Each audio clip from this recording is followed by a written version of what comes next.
On this video, I would like to talk about FSBOs and scripts that convert a FSBO to a listing appointment to a listing.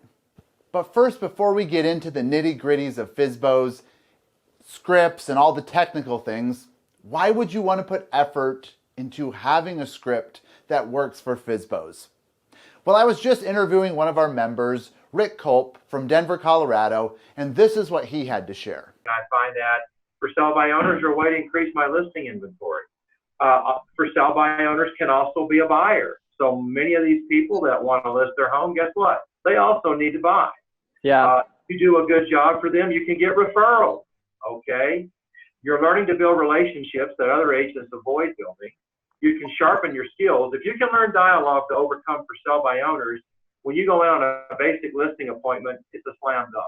Okay, so your dialogue, your skills are so much sharper once you've learned how to work with these types of buyers. I had a for sale by owner early in my career, and of course back then they had to advertise in the newspaper because we didn't have the internet. And I went over there for sale by their for sale open house, and the guy, Mr. Seller, says, "Rick, we are dead in the water. We overpaid for this house. We're flipping it. Can you help us?" And I just happened, in that particular case, I had a buyer I've been working with that I was able to bring in there. I worked a variable commission. The seller kind of came down on the price a little bit. We put that deal together. So to make a long story short, 5.5 years later, I was talking with this couple. We were doing fix and flips. So I ended up doing all their buys, all their sells as the listing broker. They referred family and friends to me. 5.5 years later, we had done between deals with them and past just referrals, 40 transactions. Wow. We sat down from a for sale by owner open house that I stopped in. Wow. That's the power of working with these people. As you see there, FSBOs can be very lucrative. For one, they need to sell and they need to buy many times. So there's a whole nother opportunity there for another commission. And if you're just getting into real estate or you want to sharpen and hone your presentation skills, FSBOs are a great place to start. You can get in there many times and practice. They'll listen to a presentation. That's one thing about FSBOs. Many of them are happy to listen. They'll give you feedback, and you may even get a listing for a new agent. Now let's talk about scripts. For one, scripts start out at the beginning of the relationship. To introduce yourself, to get some kind of commitment and information to where you can decide, hey, is this a relationship I want to develop because I see a listing at the end, or do I want to take my energy and my time elsewhere? So many times it's on the phone. And here's a script that many agents have been using and kind of developed over many different perspectives. This is pretty basic, but let me show you the science behind it. For one, when you call up a FSBO, you're going to want to introduce yourself. Hi, I'm looking for the owner of the home for sale. Many times they'll ask, who are you? This is Joe with REMAX Realty. Then they'll get you the home seller, if it's not the home seller that answered, and they'll usually be, what do you want? They're probably getting hit with a lot of agents. This is where you just want to sound confident and keep the conversation going. Why are you calling? That's usually what they'll say. You can say something like this. As an area specialist, my goal is to know about all the homes that are for sale in the marketplace in the area. I work with many buyers. Do you mind if I ask you a few questions about your property? Many times they'll say, sure, why not? Excellent. I know I see the ad here and it says it's 3 bedrooms and 2 baths. How are the rooms for size? They'll go on to tell you about the rooms. And you'll notice here, this is a list of questions because we want to get them off their defense by asking them questions about the home. Next, you can ask, how is the kitchen? How is the bathroom? Has it been remodeled? Would you tell me about the yard? How big is the yard?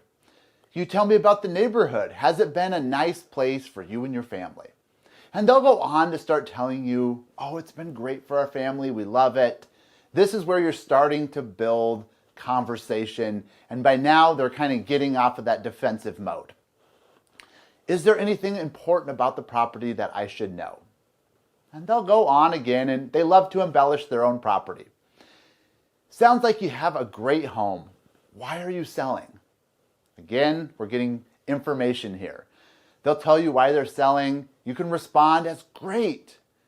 Where are you moving to? They'll respond as well. Terrific. How did you decide to move to that area? They'll tell you all the reasons they decided to move. How much is the new home that you're buying?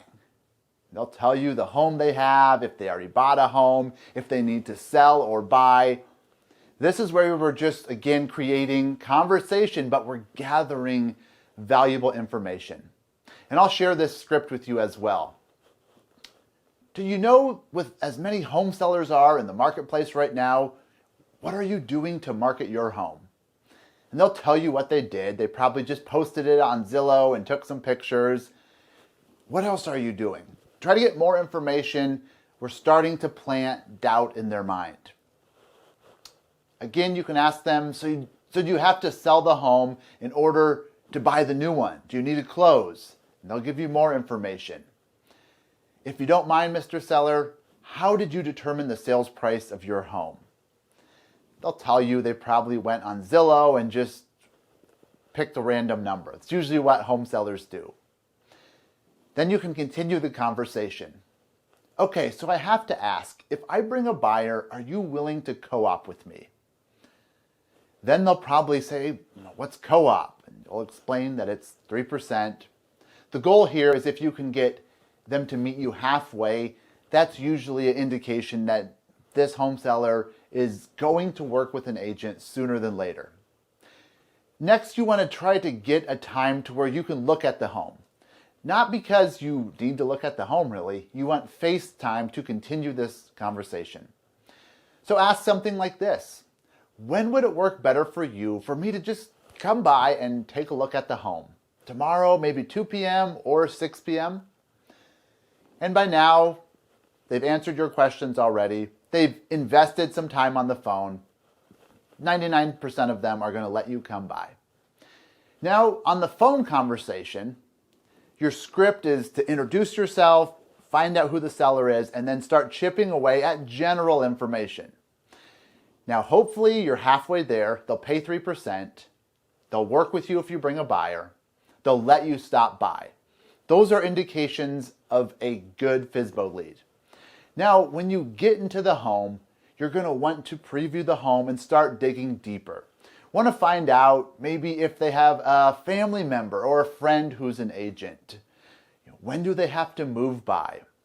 How long are they willing to try to sell it on their own? And if you have a presentation, are they willing to hear your presentation? Again, we're going to put our feelers out and figure out where they're at. Now, some agents tell me, they say, Joe, give me an exact script of what to say, and I'll say it, and I'll perfect it, and I'll go get a listing. Well, you're going to miss out on 99% of the other good leads you have, because conversation is what home sellers are after. These scripts are good just to get you going and make sure that you're leading them in the right path. But they're not going to be a word-for-word script that you just stick to and go, oh, page 2, page 3. If it's canned like that, you're going to turn home sellers off, and they're not going to list with you. The whole goal here is to have a general script for the phone, questions you can ask, get into the home, dig deeper, and then follow up. The whole goal here is to close them on listing with you, but at their pace. Now, you may be on the phone and you think, hey, I think I can close this one.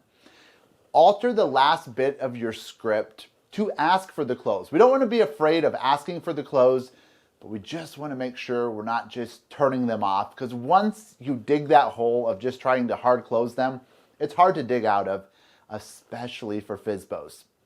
So say you're on the phone and you think they're open. Well, you could alter the end of your script to something like this. If you don't mind me asking, how did you determine your sales price? They'll tell you the sales price. So I have to ask, if there was an advantage to using me as your agent and marketing your home and getting you a higher sales price, would you consider it? They're either going to say yes or no. If they say yes, or they say, well, maybe, you could say something like this. I know you chose to sell FSBO for a reason, and I respect that.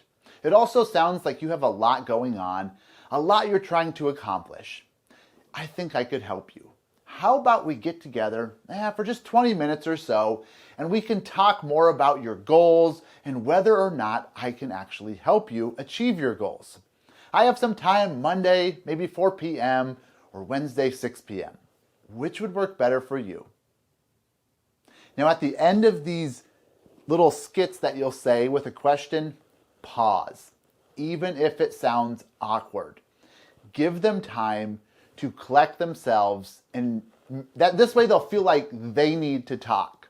They may be caught off guard and respond and stutter and be like, well, I guess, yes, Monday, 4 p.m. will work.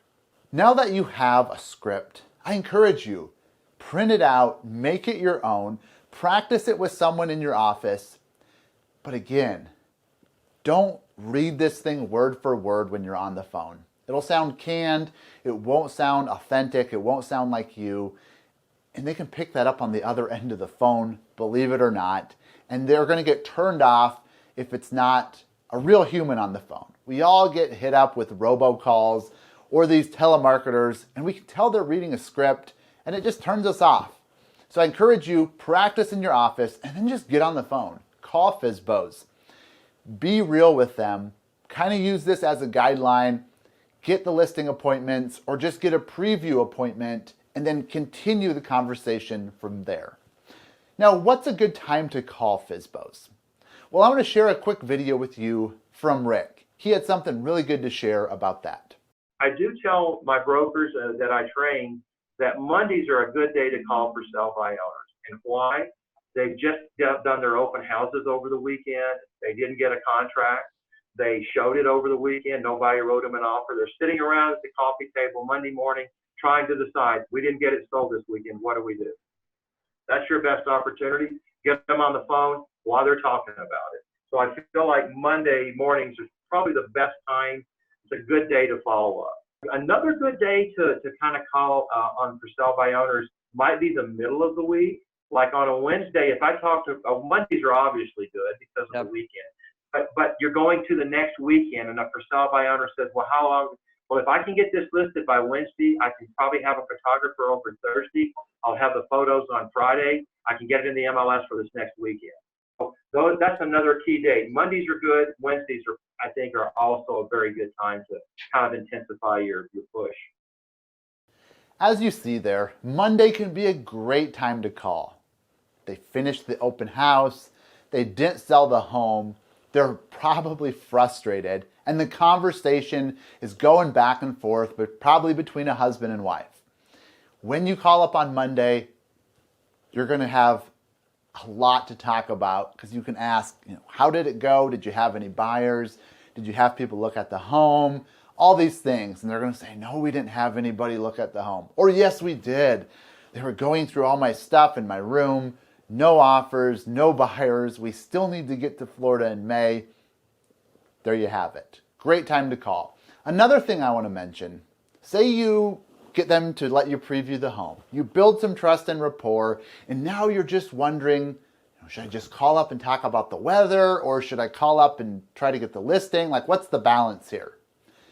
Don't be afraid to be direct, because the more time progresses, they're going to list with somebody. For example, check out this video from Rick. Maybe 6 weeks down the road, you've already been in to see them. You've sent them a couple of follow-up emails. Maybe you made a phone call. Maybe you stop back in again and say, hey guys, I noticed that you had another open house. Do you have a minute to talk? Now, you don't want to go over there and say, well, I wanted to tour your home again. You've already been in and seen their home. Yeah. And if there's nobody over there, if you see cars in the front, probably not going to work because there's people in there. But if I drive by a for sale by owner, maybe the open house was from 12 to 3, and I get over there at 10 minutes to 3. Chances are probably most of the traffic's gone. They're getting ready to come out and take their sign down. You pull up and say, oh, hey guys, I was in the neighborhood. I just saw you had an open house. Do you have a minute to talk? They're going to know right off the bat why you want to talk. Why beat around the bush? Why are you there? You're there to try to get their business. Just say, hey, I noticed you guys have been doing this for a while now, and are you getting any closer to maybe thinking about using a broker? I've been in your house. I followed up with you. I told you I was willing to be reasonable on fees. I know that's important to you. You guys have got a minute or two to sit down and talk. Never hurts to have that conversation. These are conversations that a lot of agents are not comfortable having with people. But once you've done this for a while and you realize these are just the average consumer, there's no reason you should be afraid to have that conversation. As you see there's a time to ask for the listing. So when you stop in after you already previewed the home, just be upfront with them. No use to beat around the bush. Don't be afraid to have the conversation to get the listing. And again, when you're using these scripts, when you're asking for, hey, do you have 20 minutes so we can sit down and see what the next step is? Deliver with confidence and conviction.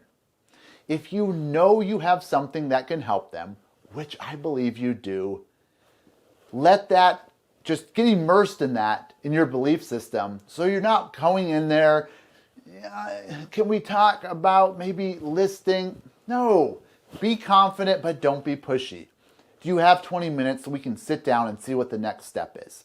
By now you have pain points to hit, and you know when they need to move. You know what they're feeling by now because you progressed with them. So now, close the deal. Get the listing appointment, convert it into a listing, but sound human and don't be so stuck on your scripts now to where you're sounding canned.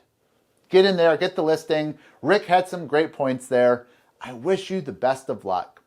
Now, if you really want to up your FSBO game, check out our Done For You campaign at authorify.com/FSBO. Go out there, get more listings, and good luck.